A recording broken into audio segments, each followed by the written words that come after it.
there is a tricky and perilous balancing act when you're managing yourself within a relationship with somebody who has any form of a narcissistic personality, especially once you understand what's happening, right? Once you understand it, once you get it, you may even do a little bit of tiger's cage, right? You might test the waters a bit. And then it's all so clear. Like if I say this, I'll get gaslighted. If I point out that, I will have to endure blame shifting. If I talk about that issue, I'm going to face rage. So then you do the next steps, which is some form of disengagement, because you really start to see the years of hope fade away. The hope that this could become so much healthier, that starts evaporating. And some of you might say, I'm going to take the fight. Most of you will say, I just don't want to keep getting into the mud. It's not worth it. Most of you will probably pull back, hopefully not take the bait. You end up finding yourself doing more and more and more things yourself and not ever believe again that the relationship's collaborative and knowing that they will never empty the dishwasher without a full-blown tantrum. You will hopefully share more of your emotional life in safe spaces such as friends or therapy or other close people, but not in the relationship. You'll stop explaining yourself. You won't defend yourself. And if you do those things, in general, it's quite possible that the volume could come down in the relationship until it doesn't. Well, you did good, because if you were able to do that, disengage a bit, bring down the volume, in some ways what you've done is you've effectively removed some of the narcissistic supply. Narcissistic people love conflict. Conflict is a place where narcissistic personalities thrive. And since most people, are conflict averse for all the reasons people would be conflict averse, now you've kind of, by not getting into conflict as much, you've taken away a power position for the narcissistic person, which is conflict. Because you're not getting into it with them as much. You may not also be giving up new vulnerabilities or new data about you that can be criticized or weaponized. You aren't taking the bait, so you may not look as frothed up, so they can't do the same kind of painting you as dramatic or demanding. You are no longer asking them for permission. And all of this means that you most likely feel a little or a lot less present in the relationship. But sadly, all of this gambit, doesn't mean by any stretch that it's going to be peaceful sailing going forward. And this is where the narcissistic relationship can feel very confusing, even once you get it.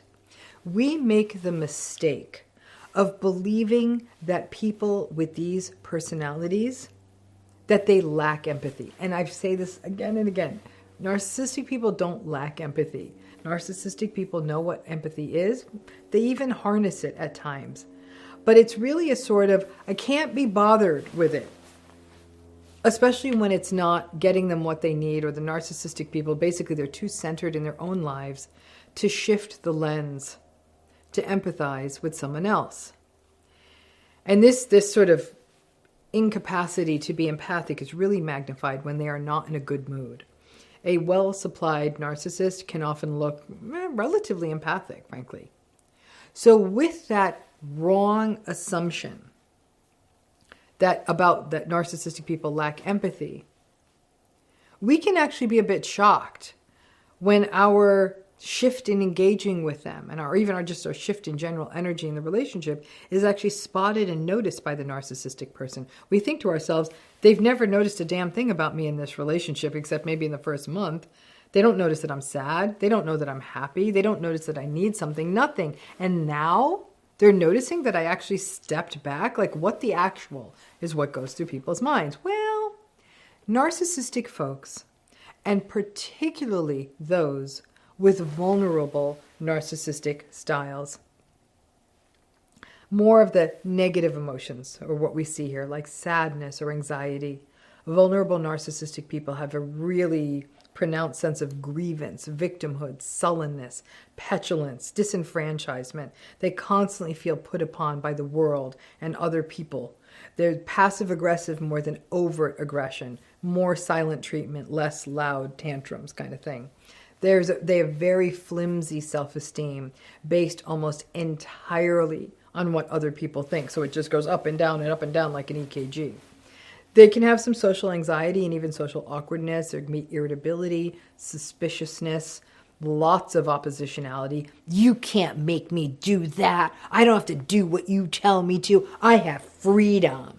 You can't force me to do anything. Well, you know the whole shtick, right? It's not the arrogant, pretentious, charming, charismatic, grandiose kind of narcissism, nor is it the menacing, intimidating, controlling, malignant narcissism. And the vulnerable relationship with a vulnerable narcissistic person, again, it can be very, very challenging and tricky because not only do vulnerable narcissistic people not feel scary, most of the time you feel bad for them. But despite these various narcissistic subtypes and the range of severity across the narcissism, there are some universals in narcissism, and most pointedly, entitlement is a major universal. It's a universal characteristic across all forms of narcissism. Another one that's a universal is lack of accountability. If there is something that looks like accountability from the narcissistic person, it was either forced, for example, for optics in the workplace or for legal reasons, or it's performative. Okay, I did that. All right, are you happy? Are you happy that I said that? I did that. And then they still shift blame onto you. It's why the ability to repair in narcissistic relationships is almost non-existent. But relationships with people who have the vulnerable narcissistic style, they are uniquely exhausting and tedious relationships. Oh, so when you finally start understanding these patterns and pull back, the kinds of stuff that you're more likely to hear in a narcissistic relationship are things like, well, now that there's no closeness, you don't respond to me, you have no interest in me, and you don't seem to give a shit about our relationship, I don't know what you want from me. You never talk to me. You never communicate. It's like you don't even care. You don't care about me. You don't care about us. You pulled back from me. I mean, listen, I know you were just trying to make me feel bad when you shoveled the driveway. So, when you get that text message or they say it to you out loud, now you feel like you've gone into an alternative universe. Let's break that down. Because the part that can play with your mind is if that you're in the phase in this vulnerable narcissistic relationship that you're beginning to get it and you're pulling back because you're like, I cannot hear one more gaslighted adult tantrum victimized rant. I cannot endure any more contempt. You may think, okay, well, they're not wrong. They're kind of right. I am pulling back, but I'm not telling them that. And let's say you did tell them. If you said, hey, yo, I'm pulling back, and these are the reasons why, exactly how do you think that would go with them? Do you think they would say, of course, you're pulling back because I give you the silent treatment every time you disagree with me, and I act like a sullen teenager when you ask me to help around the house, and I can't get along with any of your friends, so that's why you are spending time with them without telling me and talking with them more than you talk with me. That is not going to happen. So you disconnecting is a way to live your life and not have to endure the usual swamp of manipulative behavior. There's no communicating about it. And frankly, you shoveling the driveway or raking the lawn or whatever the chore you did around the house was just so you could get a car out of the driveway. And just as a side point, it's quite possible, and this is where it gets tricky, that vulnerable narcissistic person would get around to shoveling the driveway out, but they are so oppositional that when they're asked to do something, because you have to get out of the driveway, they really do believe, like a defiant 3-year-old, no, I'm not going to do that. But at some point they will do it.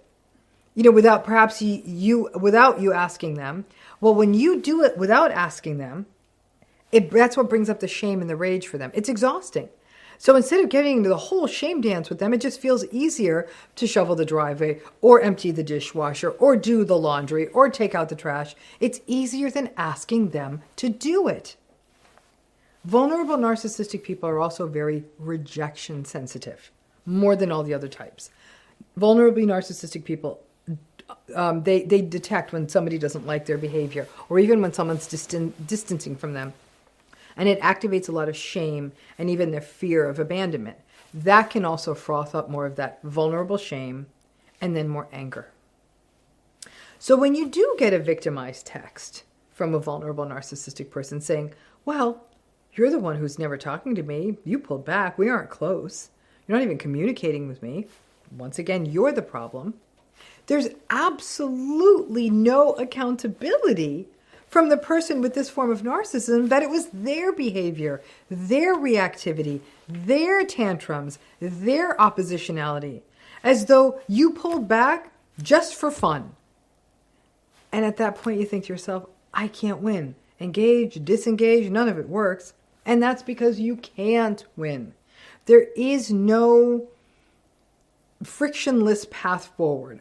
All paths suck. That's the catch-22, and that's the dilemma of these relationships. Leaving is a pain. Staying is a pain. Disengaging is a pain. Arguing is a pain. It's all just a pain and a problem.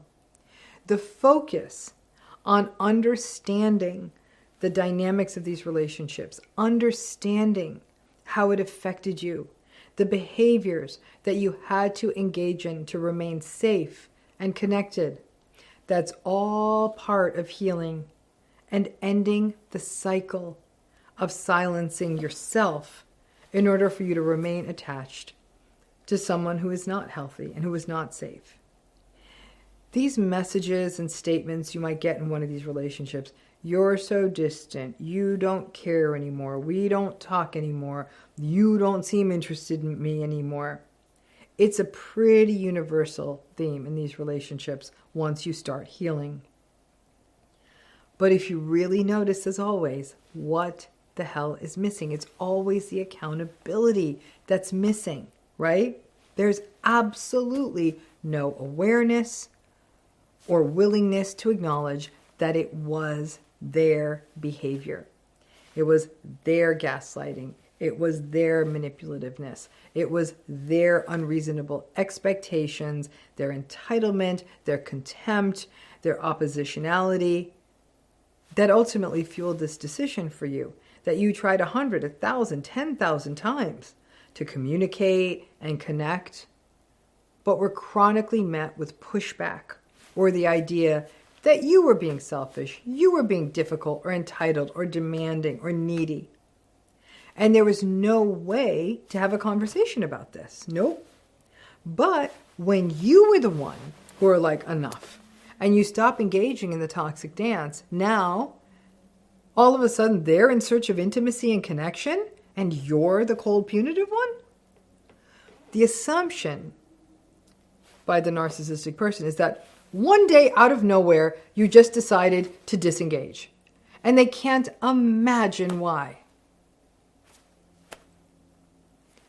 You may wonder what's the right move at that point. And I'm here to tell you, there actually isn't one. I hope that relieves you. Because now what they're holding on to is frankly bordering on delusion. You also can't say things like, sorry, you feel that way, because that's their tool. It's a toxic apology. It's just not a healthy thing to say. You can't gaslight them, because obviously it's not good for your soul to say that's not true, because you are disconnecting from them. So there is really no path forward. If you are not going to leave the relationship, you may say something like you're open to a conversation, but you have to go into this conversation knowing that it's going to be a 5-star blame fest. The disengagement is a sort of temporary strategy. It's like driving on a donut after you have a flat tire. You can't do a long distance drive on that donut, but it'll get you where you need to get to in the short term. If you do have this conversation, you may acknowledge that, yeah, You're not going to get into the old conflicts anymore because it doesn't feel like there's any point. At that point, you've got to be prepared that they will gaslight you and say all the conflicts were your fault. You may choose the one point in this conversation that feels important for you to make. Perhaps the one thing you're like, if this person would just do a little bit more around the house and just stay focused on that point, it's probably not going to yield much.